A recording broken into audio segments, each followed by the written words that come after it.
Hello, and welcome to Liminal Tarot for the week of November 27th through December 3rd, 2022. This week, I'm going to be using the Guardian of the Night Tarot by M.J. Cullen. I'm going to be using the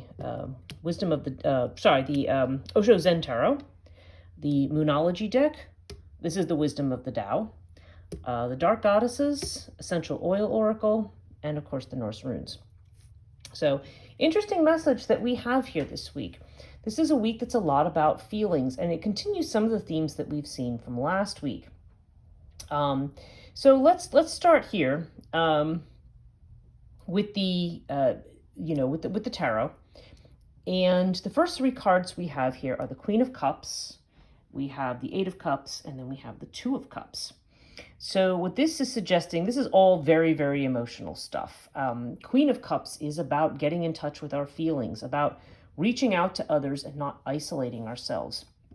And Eight of Cups is about just, a situation that's tired, that doesn't do it for us anymore. We're done. We want to move on. And there's definitely a sense, not only in this card, but throughout the reading, as we'll see, that it's time to let go of something. It's really, there's just certain things that maybe worked before and they're just not working now. And we'd be much happier without them. And then, of course, with the Two of Cups, this kind of reinforces the emotional aspect of this, which suggests a connection. It can be a love connection. It could be a really special friendship.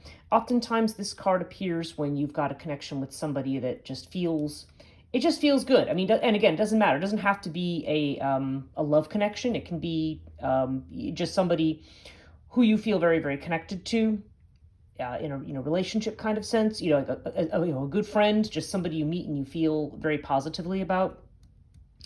But regardless of what it is, it could well also be the love relationship. But there's this idea that you're clearing space, you're clearing emotional space in order to allow others to come in. That's what I think the basic message is here. And we see that reinforced over here. We have the Understanding card, which is, this is the idea that you have always been free. You're not, what you see is you'll see these bars that look like the bars of the cage. But as you see, the bar is actually missing and the birds are flying away.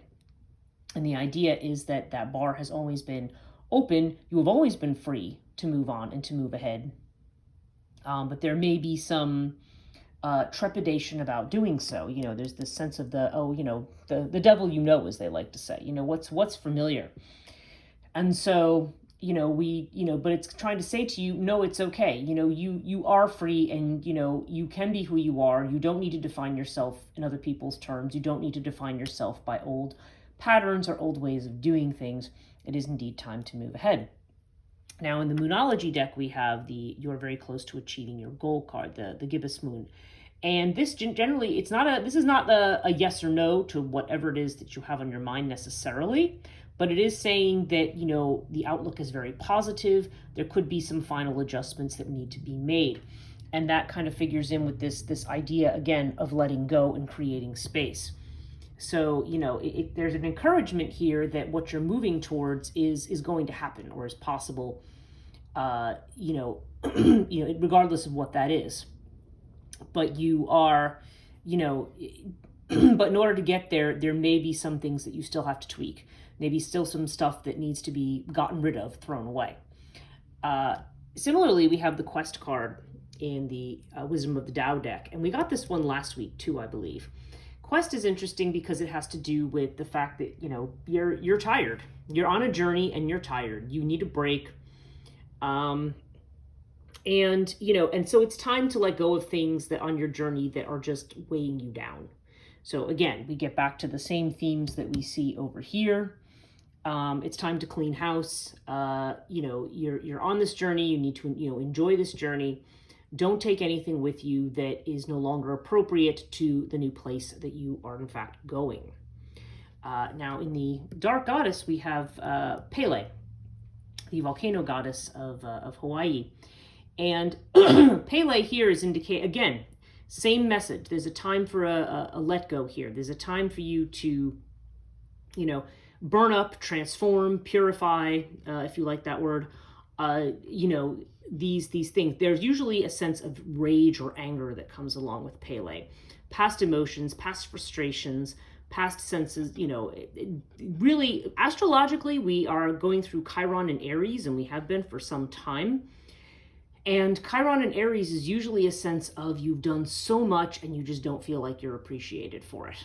Okay, or you don't feel like you're recognized. And there's a lot of frustration and resentment that can come along with that.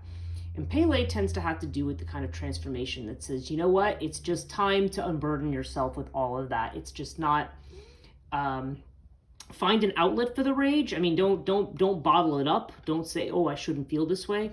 But if you are feeling enraged, or if you're feeling drained because you feel like a lot of your energy is being suppressed, it is time to let it out.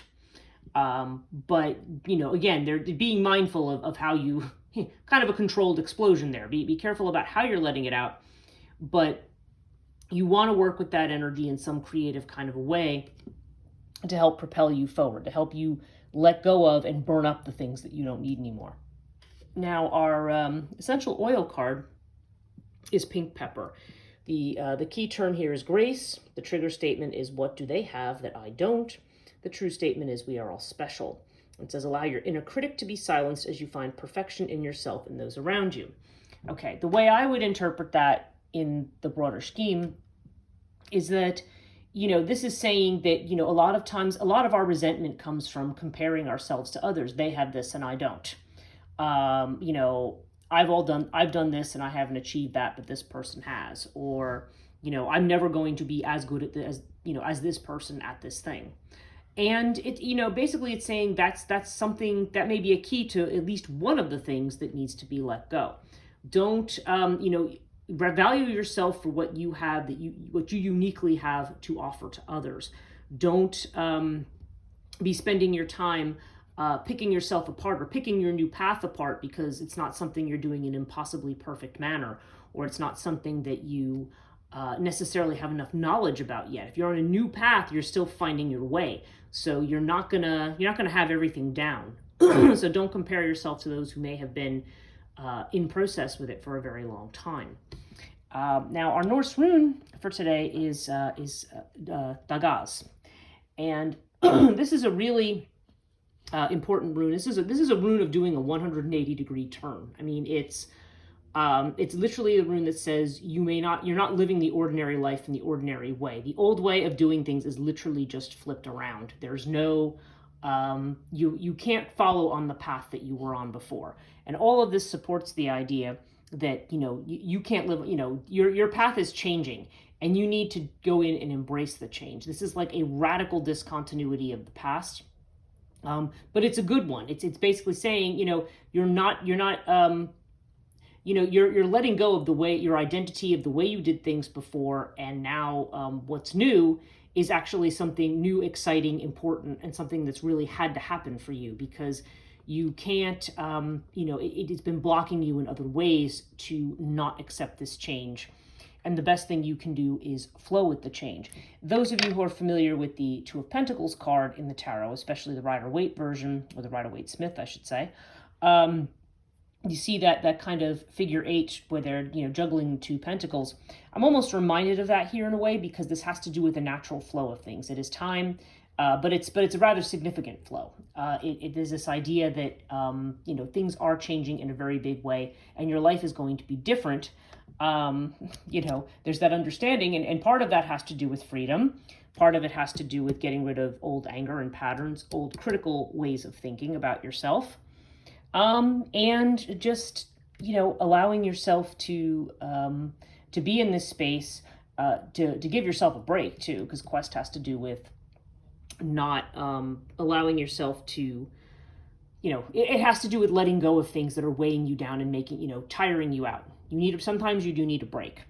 But there's some adjustments to be made, but ultimately this leads to the connections with others. And let's face it, one of the big things that, one of the biggest problems, blocks, hurts that we have as the human race is that feeling of being disconnected from others, whether it be through a loss of a person, whether it be through not feeling accepted by a particular group, by our families, by others. that isolation is a big part of our suffering. So this is about ending isolation and connecting with others. So, overall is a very good message. We're still working through this cycle of trying to get rid of the old, and transforming things. And now we're trying to clean up those final pieces, the inner critic, that inner rage, that inner, that sense of I have to do it the way I've always done it. You don't. Things are very, very different now. So, so look to the way that your path is changing and embrace what's new. That's it for this week. So we'll see you next week.